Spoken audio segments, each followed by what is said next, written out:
Si je vous dis que la Suède compte 3 constructeurs automobiles, vous n'aurez certainement pas beaucoup de mal à citer les 2 premiers, Saab et Volvo, mais vous risquez bien de sécher pour le 3e. Il s'appelle Koenigsegg et il est fort à parier que peu d'entre vous le connaissent. Et pourtant, son seul et unique modèle, la CC8S, est l'une des voitures les plus chères et les plus puissantes au monde.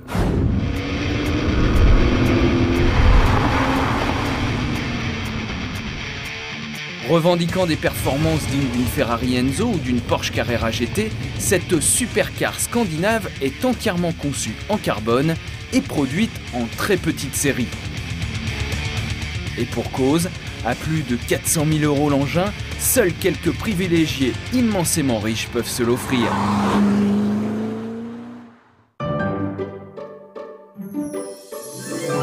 C'est à Jarnap, sur la côte sud-ouest de la Suède, que sont assemblés les 26 exemplaires, tout de même, déjà commandés.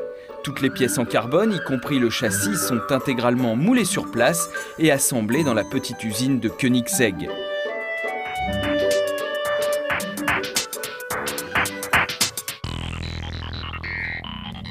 Le gros V8 de la CC provient de chez Ford, mais est complètement modifié sur place et se voit adjoindre un compresseur pour l'aider à respirer. Ensuite, l'assemblage final se réalise à un rythme de sénateur. Pas de robot. Ici, tout est fait à la main, ce qui permet notamment de personnaliser chaque modèle au souhait du client, comme celui-ci qui a demandé que son nom apparaisse sur les sièges et à l'arrière. Et tout cela est l'œuvre d'un seul homme, ces voitures portent son nom, il s'appelle Christian von Koenigsegg. Aussi loin que je puisse me souvenir, j'ai toujours rêvé de fabriquer une voiture de sport. J'ai passé toute ma jeunesse à décider des croquis, à lire des documentations techniques et des journaux automobiles. Tout ce que j'ai pu récupérer sur les voitures de sport, je l'ai assimilé, car je savais qu'un jour, j'en construirais une. Mon idée était qu'en Suède, nous avons une haute technologie, nous avons la tradition des rallyes, nous avons des bons pilotes, nous avons Volvo et Saab en matière d'automobile. Si j'avais été italien, j'aurais certainement fait la même chose en Italie, mais c'est aussi ce qui fait que nos autos sont uniques et différentes, c'est qu'elles viennent d'un autre horizon. Dès le premier coup d'œil, la Koenigsegg surprend. Formatée par les designs italiens et allemands, sa robe nordique vous impressionne plus qu'elle ne vous séduit. Massive, campée au ras du sol, il faut la détailler avec attention pour vraiment remarquer la complexité et la subtilité de son design.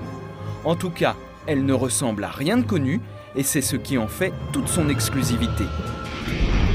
Surtout que la CC sait jouer les caméléons.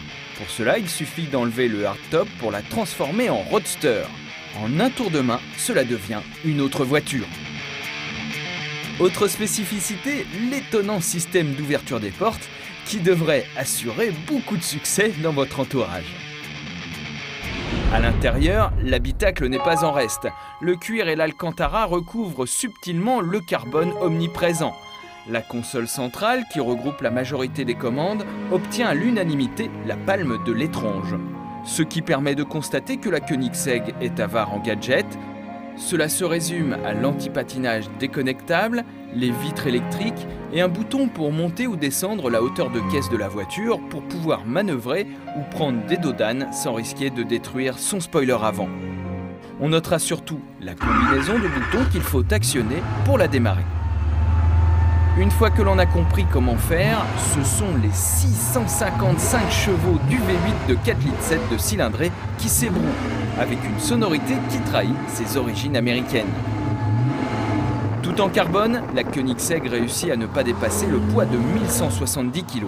Avec un tel rapport poids-puissance, les performances annoncées sont astronomiques. De 0 à 100 km/h en 3 secondes 5 et 390 km/h de vitesse de pointe. Des chiffres ahurissants qu'il est difficile de vérifier que ce soit sur route ou sur circuit. Seul point de comparaison, la Ferrari Enzo dont les caractéristiques sont proches. Au feeling, les accélérations et les freinages semblent beaucoup plus puissants sur l'italienne. Embrayage et commande de boîte dure, la suédoise est une voiture d'homme, éprouvante à conduire.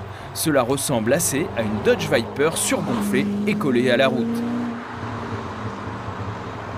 Mais bercé par le vrombissement du V8, collé au siège par les accélérations, cheveux au vent, on ne tient que peu compte de ces détails pour mieux déguster le bonheur de chevaucher une aussi sublime Suédoise.